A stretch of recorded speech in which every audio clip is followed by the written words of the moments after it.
Tumaas ang expectation ng mga fans dahil sa magandang nangyari ngayon sa ating Gilas Pilipinas.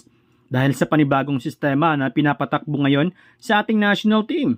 Nagkaroon ng bagong head coach, nagkampiyon noong Asian Games, at nitong nakaraan ay tinalo nila ang Hong Kong at Chinese Taipei sa kakatapos lang na first window ng FIBA Asia Cup.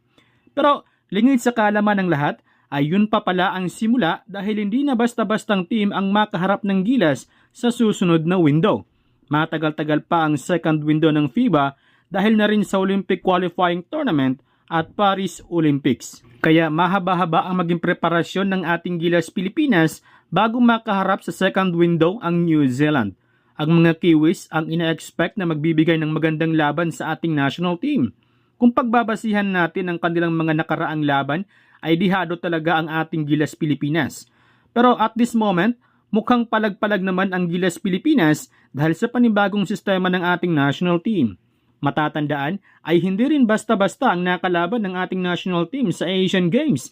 Tinalo ang China, lalo na ang Jordan.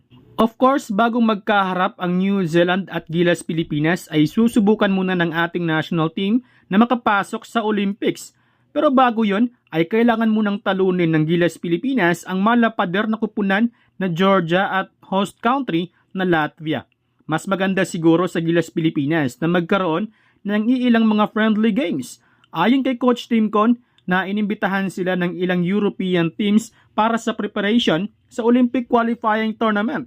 Kaso hanggang first window lamang ang ibinigay na clearance ng PBA, NCAA, UAAP at Japan B-League. Kaya naging sayang talaga. Well, sa kabila ng magandang progreso ngayon ng ating Gilas Pilipinas, ay inamin mismo ni Coach Timcon na ikinabahala niya sa team ang mga injury.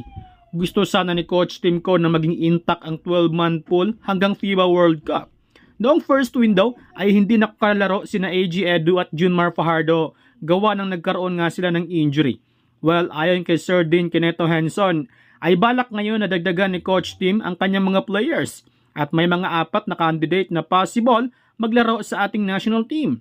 Una sa listahan ay si Justin Baltazar. Dati nang gustong maglaro ni Balti sa ating Gilas Pilipinas.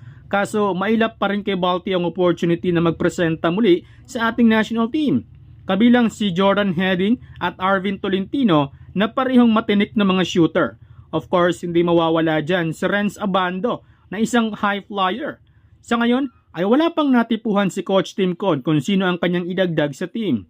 So, yun, hope na maging 100% ready na ang ating national team para sa susunod nilang laban.